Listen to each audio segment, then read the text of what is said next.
Hello दोस्तों, welcome back to study with Tiwari channel. तो जैसा कि आपको सबको पता है कि हम प्रतिदिन 11 AM हिंदी का टेस्ट करते हैं। तो अभी तक आपने अपने साथियों को इस क्लास को शेयर नहीं किया है, तो आप अपने साथियों को इस क्लास को ज़रूर शेयर करें। तो आज की क्लास को शुरू करते हैं।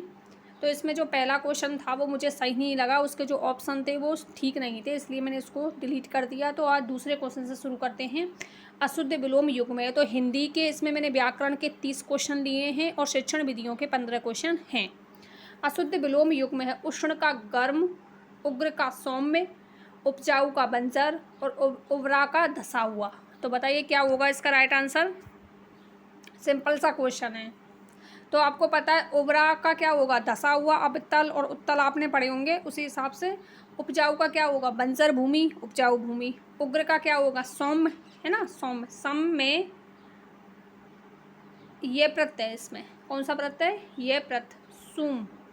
सूम में जब मैंने ये प्रत्यय जोड़ा तो बना सौम्य। और उष्ण का गर्म, तो उष्ण और गर्म एक शब्द हैं। उष्ण और गर्म कैसे शब्द हैं, एक जैसे शब्द हैं, समानार्थी शब्द हैं, ना कि विलोम शब्द। तो उष्ण और गर्म कैसे है, उष्ण का क्या बनेगा, शीत बनेगा। क्या बनेगा, शीत बोल सकते हो या आर्द्र बोल सकते हो। नेक्स्ट, किस मुहावरे का भावार्थ सही नहीं है। क्या पूछा है, सही नहीं है। माथे पर शिकन ना आना, कष्ट में तनिक भी विचलित ना होना, मुट्ठी गरम करना, रिश्वत देना, श्याम सूंघना, सहम जाना, सिर मुड़ाते ही ओले पड़ना, अपशगुन होना। बताइए कौन सा होगा इसमें। तो माथे पर शिकन ना आना, कष्ट में भी तनक भी विचलित ना होना, बिल्कुल सही है। मुट्ठी गरम करना, रिश्वत देना, श्याम सूंघना, सहम जाना, सिर मुड़ाते ही ओले पड़ना, अपशगुन होना नहीं होता है। सिर मुड़ाते ओले पड़ना अपशगुन होना नहीं होता है। तो ये कैसा हुआ, गलत हुआ। नेक्स्ट, निम्नलिखित में से कौन सा शब्द तद्भव है। क्या पूछा है इसमें, तद्भव। बताइए कौन सा होगा इसमें। बालुका, फरशु, मक्खन और लोक। बताइए तद्भव शब्द बताना है आपको। तो कौन सा होगा इसमें, मक्खन जो शब्द है वो कैसा है, तद्भव शब्द है। बाकी के तीनों ही विकल्प कैसे हैं, तत्सम के उदाहरण हैं। मूल शब्द में प्रति की दृष्टि से कौन सा युग्म गलत है। क्या पूछा है, गलत। बापोती, बाप धन ओती से बापोती, पत धन नी से पत्नी, पन धन ईला पनीला, एक धन एला से अकेला। तो बताइए कौन सा होगा। अब आपको पता है ये दोनों सही हैं और ये भी सही है, लेकिन पनीला शब्द पानी धन ईला से नहीं बनता। सॉरी, पन धन ईला से नहीं बनता, किससे बनता है, इसकी जगह पानी आना चाहिए था। पानी धन ईला से बनता है पनीला। एक वाक्यांश के लिए एक शब्द की दृष्टि से कौन सा सुमेल गलत है। जो धरती को चीरकर जन्मता हो उद्भिज, ऐसी जमीन जो अच्छी उत्पादक हो उर्वरा, पूरब में हुई हानि की भरपाई हानि पूर्ति, दुख भय आदि के कारण हुआ स्वर परिवर्तन काकू। बताइए कौन सा होगा इसमें राइट आंसर। तो सिंपल सा है, ये तो आपने शायद नहीं पढ़ा हो तो इसको आप ध्यान रख लेना आज से। दुख भय आदि के कारण हुआ स्वर परिवर्तन क्या कहलाता है, काकू। लेकिन जो दूसरा विकल्प है ये कैसा है, गलत है। पूरब में हुई हानि की भरपाई क्षतिपूर्ति कहलाती है, ना कि हानि पूर्ति।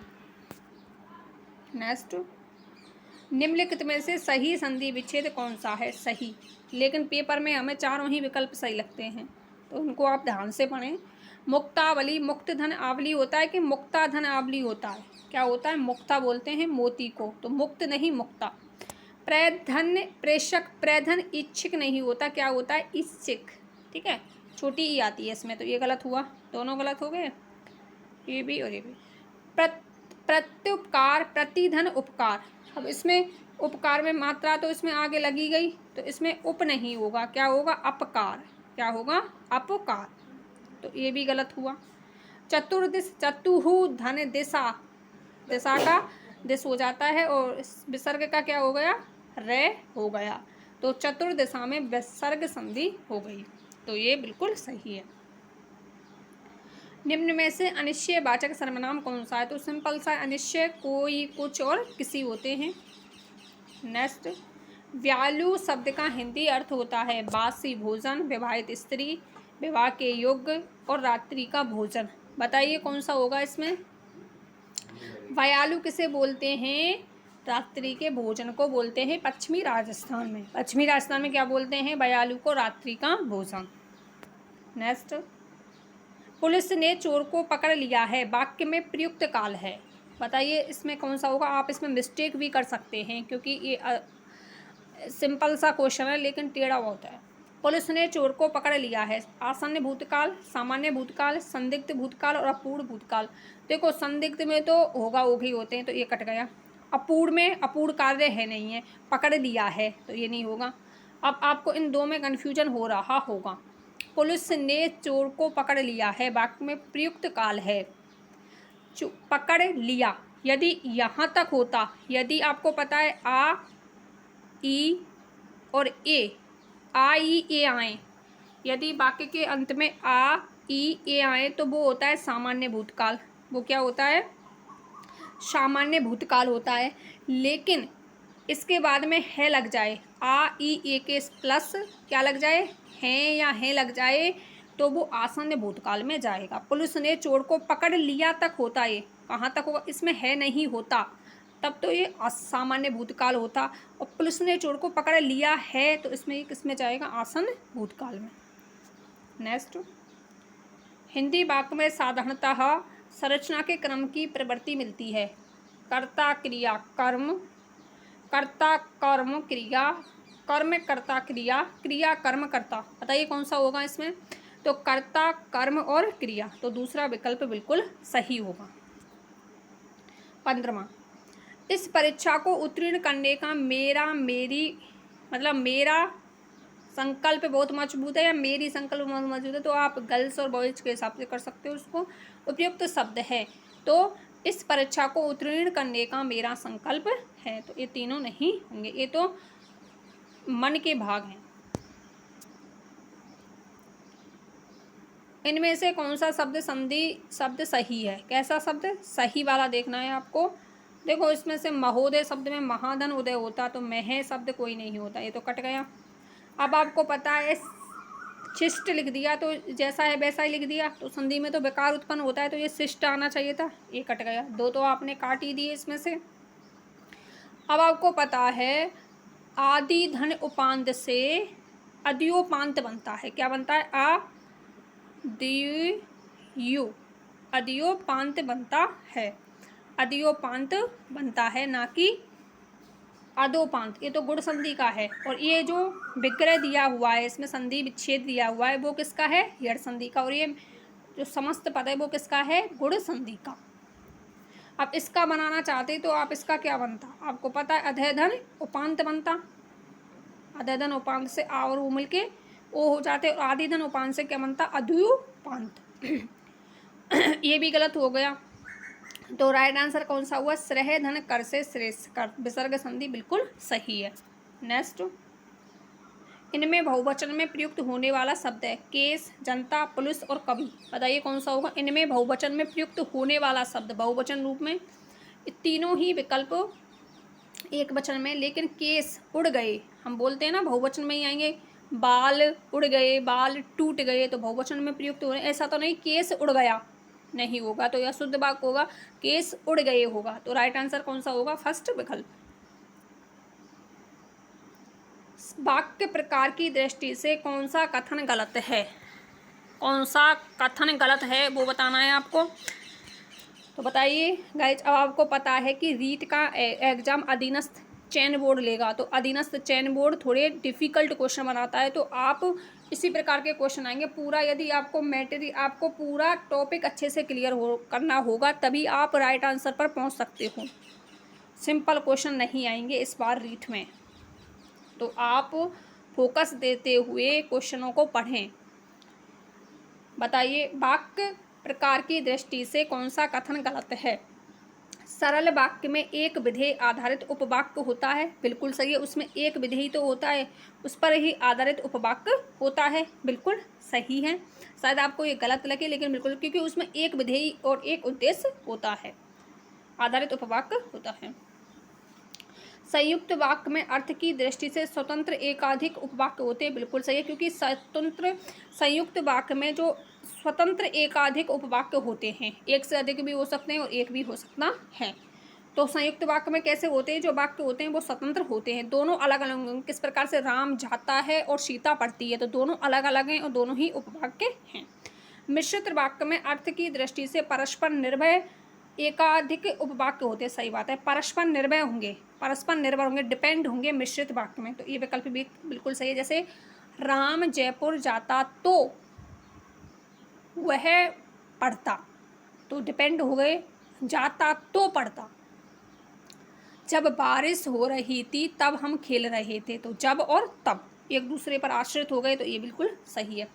सरल वाक्य में दो शब्दों के बीच और योजक शब्द नहीं लगाया जा सकता, दो शब्दों के बीच और योजक शब्द नहीं लगाया जा सकता, तो ये गलत है, नहीं लगाया जा सकता है। किस प्रकार से, देखो इसमें दे रहा है सरल वाक्यों में दो शब्दों के बीच, दो शब्दों के बीच और शब्द क्यों नहीं लगा सकते हम, राम और श्याम, राम और श्याम जयपुर जाते हैं, तो राम और श्याम जयपुर जाते हैं, उसमें उद्देश्य क्रिया, उद्देश्य और विधेय, विधेय एक आया है कि नहीं आया, उद्देश्य और विधेय, विधेय एक है ना, क्रिया एक है, और जो कर्ता हैं वो कितने हैं, दो हैं, और किससे जोड़ा गया है, मैंने इसको और योजक चिन्ह से जोड़ा गया है। तो दो उपवाक्य शब्द होता है यहाँ पर कि सरल वाक्यों में दो उपवाक्यों के बीच योजक शब्द नहीं लगाया जा सकता, तब तो ये सही था, लेकिन इसमें दिया है दो शब्दों के बीच और योजक शब्द का प्रयोग कर सकते हैं। किस प्रकार से, राम और श्याम जयपुर जाते हैं, तो और आ गया कि नहीं आ गया, तो दो शब्दों के बीच योजक शब्द का प्रयोग हो सकता है। शब्द को पकड़ो आप, इसमें दिया है शब्द, यदि उपवाक्य होता तो गलत हो जाता। नेक्स्ट, कौन सा समास विग्रह सही है, सही पूछा है इसमें, ध्यान पूर्वक, ध्यान में मग्न, जब इसमें पूर्वक शब्द दिया गया है तो इसमें मग्न शब्द कहाँ से आ गया, कट गया। गंगा पार, गंगा के इस ओर और उस ओर, ये भी कट गया, इस ओर और उस ओर ऐसा कोई विग्रह नहीं होता, तो इसका क्या होता, गंगा के पार होता, तो ये भी गलत। रेल यात्रा, रेल की यात्रा थोड़ी होता है, रेल के द्वारा यात्रा होती है, तो ये भी गलत। धीरे धीरे, धीरे के बाद धीरे, धीरे धीरे मतलब धीरे के बाद धीरे, तो ये बिल्कुल सही है। नेक्स्ट, शुद्ध शब्द कौन सा है, इसमें से शुद्ध शब्द कौन सा है, स्थायी, महान, चाहिए और स्वस्तिक, बताइए कौन सा होगा इसमें शुद्ध शब्द। देखो स्थायी में बड़ी ये आती है, महान में हलंत नहीं आता, चाहिए में ये गलत है, ये वाला आता, स्वास्तिक बिल्कुल सही है। तो बच्चों इसमें अब गाइस मैं आपको बताना चाहूँगी, कहीं आपको एक प्रत्यय लग रहा होगा, कहीं आपने इस प्रकार से पढ़ा होगा स्वस्तिक, तो ये गलत शब्द होता है, क्योंकि इसमें एक प्रत्यय नहीं है, इसमें कै प्रत्यय है, तो कै में शब्द है स्वस्तिक, स्वस्तिक, ये शब्द को ध्यान रखना, ये पूछा जाता है। स्वस्तिक में कै प्रत्यय, इसमें एक नहीं है, एक होता तो इसमें आदि वृद्धि होती, तो ये गलत है, तो ये बिल्कुल सही है, इसको ध्यान रखना, इसमें कै प्रत्यय है, तो ये बिल्कुल सही है। निम्नलिखित में से कौन सा सरस्वती का पर्यायवाची नहीं है, ब्रह्मसुता, वीणा पाणी, शारदा और भूमिजा, सरस्वती का पर्यायवाची नहीं है, तो भूमिजा नहीं है, भूमिजा, भूमि से जयमाने उत्पन्न होने वाली कौन थी, आपको पता है कि हल से सीता का जन्म हुआ था, भूमि में से निकली थी, तो भूमिजा किसका होगा, सीता का, किसका होगा, सीता का, तो ये कैसा हुआ, गलत। नेक्स्ट, वाक्य में जब एक ही प्रकार की कई संज्ञाएं आए तो उनके बीच किस प्रकार का विराम चिन्ह लगाते हैं, एक ही प्रकार की संज्ञा जैसे कि सीता, गीता, नीता, तो इनके बीच में यहाँ पर जो चिन्ह लगेगा वो कौन सा लगेगा, बताइए कौन सा चिन्ह लगेगा, तो कौन सा लगेगा, अल्प विराम चिन्ह लगेगा, ये अर्ध विराम है, ये अल्प विराम है, और ये कौन सा होगा, उद्धरण चिन्ह, और ये योजक चिन्ह, तो कौन सा लगेगा, अल्प विराम। निम्नलिखित में से कौन सा मिश्र वाक्य है, मिश्र वाक्य है ना, चोर को देखकर सिपाही पकड़ने दौड़ा, चोर को देखकर पकड़ने दौड़ा, एक है, एक विधेय, एक उद्देश्य, तो सरल वाक्य। नेताजी ने भाषण देकर चले गए, सरल वाक्य। बिजली नहीं थी, घर सुन सुन था, तो और से जुड़े हुए दो उपवाक्य, संयुक्त वाक्य। सेठ जानता है कि नौकर ईमानदार है, तो एक इसमें जाएगा मिश्र वाक्य में, क्योंकि सेठ जानता है कि नौकर ईमानदार है, तो एक दूसरे के डिपेंड हैं। नेक्स्ट, आदेश की अवहेलना वाक्यांश के लिए उपयुक्त शब्द है, अवैध, अवैधानिक, अविवेकी और अभिज्ञा। तो आदेश की अवहेलना तो अभिज्ञा है ना, अवधन अज्ञा, अभिज्ञा। ओके, तो अभिज्ञा होगा। नेक्स्ट, आप अपना आंसर कमेंट बॉक्स में देते रहें। निम्नलिखित में से अप उपसर्ग है, किसमें अप उपसर्ग है? अप्रत्याशित, अपच, आपराधिक और अपतित। बताइए कौन सा होगा? तो देखो इसमें ए है, इसमें ए है, इसमें ए है, इसमें नहीं है। आपको पता है ये किससे बना है? अपराध में जब मैंने इक प्रत्यय जोड़ा, कौन सा प्रत्यय जोड़ा? इक प्रत्यय जोड़ा तो बना अपराध, क्योंकि इक प्रत्यय आदि वृद्धि करने वाला शब्द है। तो अपराध, वैसे मूल शब्द तो अपराध था ना, इसमें आ थोड़ी था। तो अपराध में कौन सा उपसर्ग हुआ? अप हुआ, और आदि वृद्धि के योग से ये क्या बन गया? आपराधिक। ओके, तो इसमें है। नेक्स्ट, किस शब्द में कर्मधारय समास नहीं है? मीनाक्षी, सीधा साधा, उड़न खटोला, धर्म विमुख। सिंपल सा है, नहीं है। धर्म से विमुख, तो इसमें कौन सा होगा? अपादान तत्पुरुष समास, तो ये गलत हुआ। मीनाक्षी, मीन के जैसे आंखों वाली, तो आंखों की विशेषता बताई गई कैसे? मीना के समान, मीन के समान। सीधा साधा, जब विशेषण का प्रसंग हो तो उसमें भी कर्मधारय समास होता है। सीधा लड़का, सीधा साधा लड़का। उड़न खटोला, तो खटोला की विशेषता बताई गई है, वो कैसा है? उड़ने वाला। तो ये तीनों हैं। यह बिल्कुल हरिश्चंद्र है, वाक्य में हरिश्चंद्र है, तो हरिश्चंद्र में हरि धन चंद्र, हरि ही धन चंद्र, विसर्ग संधि हो गई। वह बिल्कुल हरिश्चंद्र है, वाक्य में हरिश्चंद्र है, व्यक्तिवाचक, भाववाचक, जातिवाचक और समुदायवाचक। तो वह बिल्कुल हरिश्चंद्र है, वह बिल्कुल हरिश्चंद्र है, तो इसमें क्या की जा रही है? तुलना की जा रही है किसी दूसरे से। वह बिल्कुल हरिश्चंद्र है, हरिश्चंद्र से वह की तुलना की जा रही है। वह कोई होगा XYZ, तो वो किस में जाएगा? जो तुलना की जाए तो जातिवाचक संज्ञा। नेक्स्ट, निम्नलिखित में से कौन से वाक्य में संबंध बोधक अव्यय नहीं है? ये वेरी मोस्ट क्वेश्चन है, बहुत टाइम लगा था इसको समझने में मुझे। निम्नलिखित में से कौन सा वाक्य में संबंध बोधक अव्यय नहीं है? कैसा संबंध बोधक अव्यय? मेरा घर बस स्टैंड से दूर है, मोर बादलों की ओर देखकर नाचने लगते हैं, आज तो बहुत ही अच्छा हुआ, उसमें बहुत गुण हैं। तो ऐसा शब्द देखना है जिसमें संबंध बोधक अव्यय नहीं है, तो एक में होगा। देखो, मेरा घर बस स्टैंड से दूर है, बस स्टैंड से दूर है, तो अलग होने के अर्थ में इसमें तो अपादान कारक हुआ, अव्यय थोड़ी हुआ इसमें। दूर शब्द क्या है? अपादान, बस स्टैंड से दूर है, अपादान। मोर बादलों की ओर मैंने उस दिन भी बताया था, इसमें कौन सा हुआ? कर्म कारक, की ओर। और उसमें बहुत गुण हैं, तो उसमें मैं आ गया, इसमें अधिकरण कारक, अधिकरण कारक। इसमें अव्यय पूछा था, आज तो बहुत ही अच्छा हुआ, आज तो बहुत ही अच्छा हुआ। तो आपको पता है तो क्या है? निपात है ना, और निपात अव्यय का गौड़ रूप होता है। निपात अव्यय का कैसा रूप होता है? गौड़ रूप होता है। तो आज तो बहुत ही अच्छा हुआ, तो ये किस में जाएगा? संबंध बोधक अव्यय में जाएगा। ये क्वेश्चन शायद ही बहुत कम बच्चों का सही हुआ होगा, इसको आप अच्छे से समझे। इस प्रकार के क्वेश्चन आते हैं एग्जाम में और हम उन्हें समझ नहीं पाते कि इसमें पूछा क्या है, और हमें लगता है कि ये क्वेश्चन गलत है, डिलीट होगा, लेकिन ऐसा नहीं होता है। हमें क्वेश्चन की प्रकृति को समझना होगा कि ये पूछ क्या रहा है इसमें। जब आपने 3 विकल्प निकाल दिए तो ये है ही नहीं, तो कौन सा होगा? यही होगा। निम्नलिखित में से कौन सा शब्द तद्भव है? तिलक, तीर्थ, तीज और दंड। तद्भव बताना है आपको। तद्भव का मतलब होता है हिंदी के शब्द, और तत्सम का मतलब होता है संस्कृत के शब्द। तिलक ये तो संस्कृत का है, और आपको पता है तिलक का क्या बनता है? हिंदी रूप टीका। तीर्थ, तीर्थ का हिंदी रूप क्या बनता है? तीरथ। क्या बनता है? तीरथ।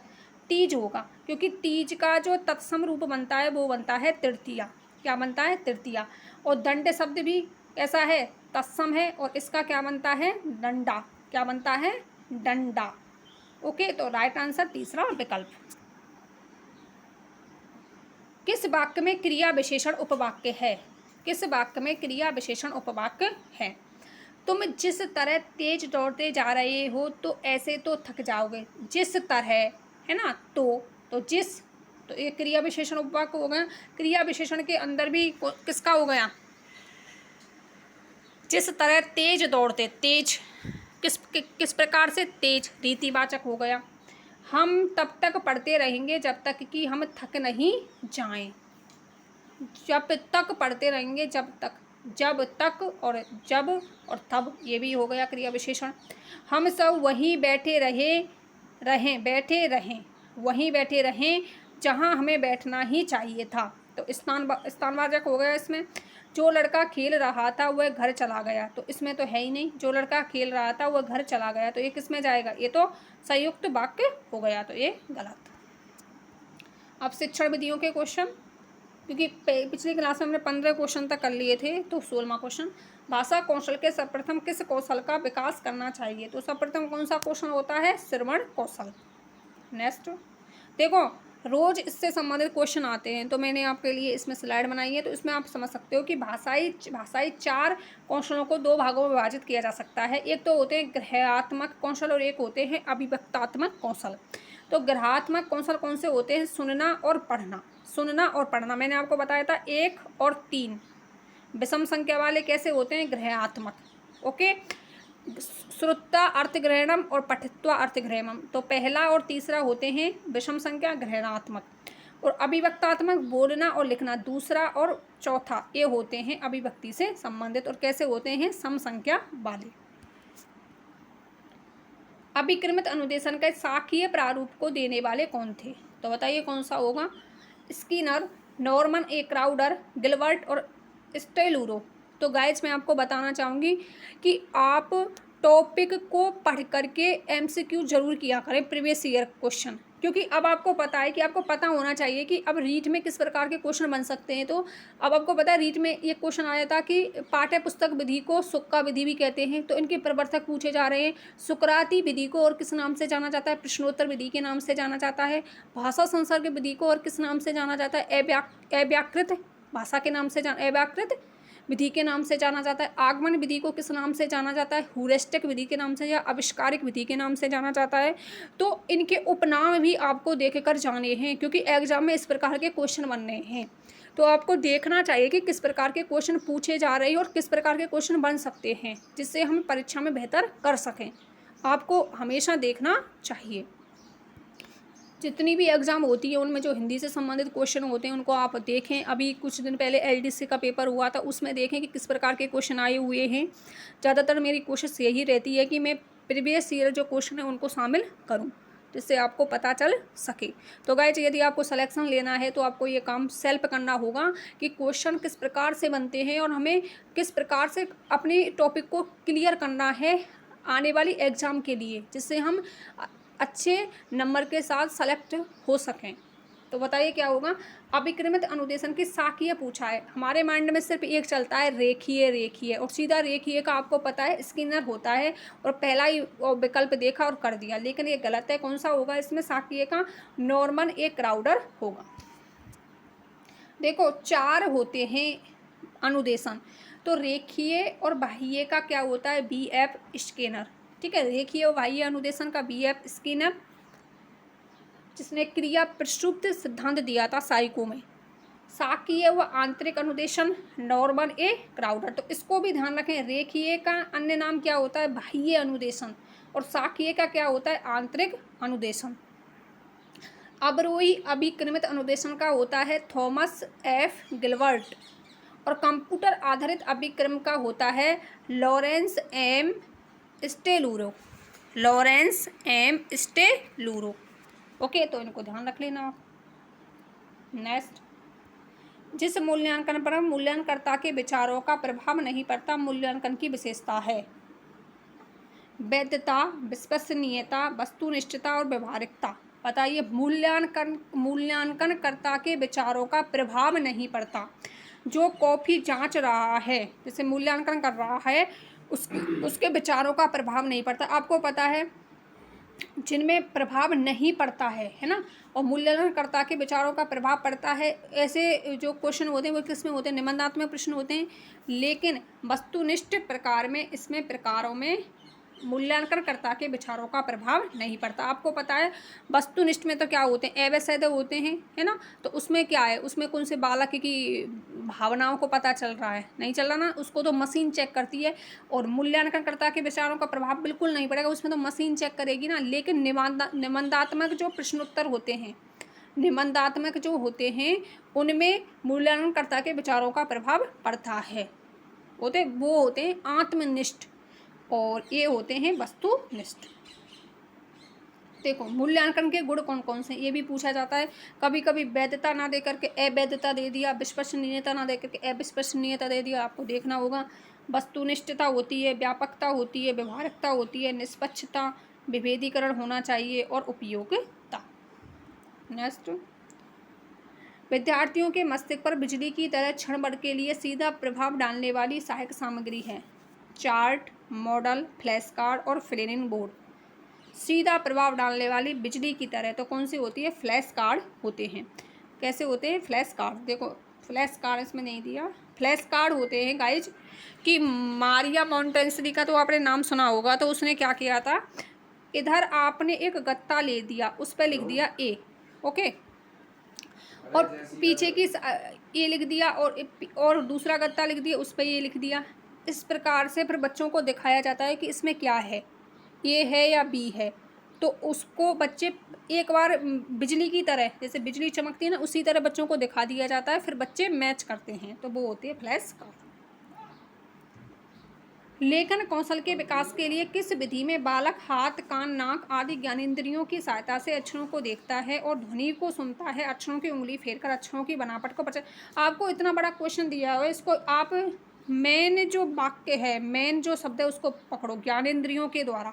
तो ज्ञानेंद्रियों ने जोड़ किसने दिया था, मोंटेसरी ने। सीधा पकड़ो, इतना टाइम कहाँ होता है परीक्षा में क्वेश्चन को पूरा पढ़ने, उनके शब्दों को पकड़ो ज्ञानेंद्रियों के द्वारा, तो मोंटेसरी विधि।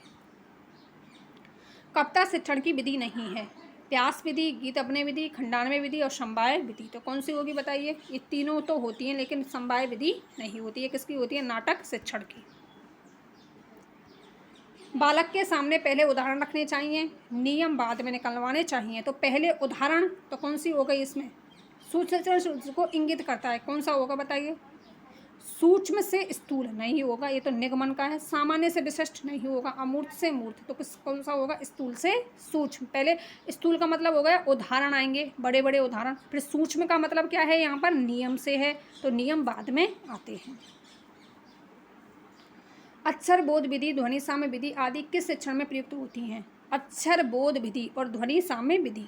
तो कविता शिक्षण नहीं, रचना शिक्षण नहीं, लेखन शिक्षण नहीं, तो वाचन शिक्षण की विधियां हैं, अक्षर बोध विधि और ध्वनि साम्य विधि। प्राथमिक स्तर पर लेखन शिक्षण की मुख्य विधि नहीं है, पेस्टालॉजी, मोंटेसरी, स्वतंत्र अनुकरण विधि और सहचार्य विधि। बताइए कौन सा होगा। मैंने आपको बताया पेस्ट कर करके टुकड़े में इस प्रकार से कै, फिर इस प्रकार से मोंटेसरी विधि भी लेखन की है, स्वतंत्र अनुकरण विधि भी लेखन की है, तीनों ही विधियां लेखन की है। लेकिन सहचार्य विधि किसकी है, ये पठन की विधि है। किसकी विधि है, पठन की। प्राथमिक स्तर पर भाषा अध्ययन में प्रमुख बल दिया जाता है, किस पर दिया जाता है प्राथमिक स्तर पर, व्याकरण की शुद्धता पर, उच्चारण की स्पष्टता पर, साहित्यिक विश्लेषण पर, शब्द भंडार में वृद्धि। अब प्राथमिक स्तर है, उसमें बच्चा व्याकरण पर जोर नहीं देगा ना इन पर देगा, किस पर देगा, उच्चारण की स्पष्टता पर, उच्चारण की स्पष्टता पर। नेक्स्ट, गांधी जी की बुनियादी शिक्षा सिद्धांत पर आधारित थी। ये पूछा गया क्वेश्चन है, बुनियादी शिक्षा, गांधी जी की बुनियादी शिक्षा पर जोर दिया था 1937 में जाकिर हुसैन समिति वार्धा सम्मेलन में। 1937 में राष्ट्रपति थे जाकिर हुसैन। समवाय विधि, निगमन विधि, भाषा संसर्ग विधि, वाचन विधि। तो गांधी जी ने बुनियादी शिक्षा जो सिद्धांत दिया था उस पर आधारित विधि कौन सी है, समवाय विधि। ध्यान रखना इसको, कौन सी विधि थी, समवाय विधि। वाचन विधि में किस विधि से संकोची विद्यार्थियों के भय और झिझक दूर किया जाता है। एक दिन मैंने आपको बताया हुआ था कि ये क्वेश्चन आया हुआ है। स्वस्वर वाचन में, सामूहिक वाचन में, आदर्श वाचन, अनुकरण वाचन। तो अनुकरण नहीं, आदर्श नहीं, स्वस्वर नहीं, तो किसमें, सामूहिक वाचन में विद्यार्थियों की जो झिझक होती है उसको दूर किया जाता है। बताइए, व्याकरण शिक्षण के लिए उपयुक्त विधि नहीं है, अनुकरण विधि, आगमन निगमन विधि, सूत्र विधि, व्याकरण अनुवाद विधि। तो व्याकरण हो गया, सूत्र में भी व्याकरण होते हैं, आगमन निगमन में भी व्याकरण होती है, लेकिन अनुकरणात्मक विधि में व्याकरण नहीं होता, तो ये गलत। नेक्स्ट, छात्रों की वर्तनी संबंधी अशुद्धियों को दूर करने हेतु आवश्यक क्रियाकलाप है। मौन वाचन, श्रुत लेखन, आदर्श वाचन और अनुकरण वाचन। आप इस क्वेश्चन को वैसे भी कर सकते हो। वर्तनी का मतलब होता है लेखन से। वर्तनी का मतलब किससे होता है? लेखन से। तो लेखन में ये नहीं आते, ये भी नहीं आते, ये वाचन के प्रकार होते हैं। तो लेखन में सिर्फ आएगा इसमें श्रुत लेखन। कौन सा लेखन? श्रुत लेखन, सुन करके लेखन लिखना। तो गाइज ये थे क्वेश्चन आज की क्लास के। तो आज की क्लास कंप्लीट होती है। मिलते हैं नेक्स्ट क्लास में इसी प्रकार के महत्वपूर्ण क्वेश्चनों के साथ। तो आप गाइज प्लीज़ क्लास को शेयर भी किया करें अपने दोस्तों के साथ, और यदि आप न्यू हैं तो चैनल को ज़रूर सब्सक्राइब कर लें, और लेटेस्ट अपडेट पाने के लिए बेल आइकन को प्रेस करना ना भूलें। और इसी प्रकार के महत्वपूर्ण क्वेश्चनों के साथ नेक्स्ट वीडियो में मिलते रहें, और मिलते हैं इसी प्रकार के महत्वपूर्ण क्वेश्चनों के साथ। Bye bye, take care all of you. जय हिंद, जय भारत।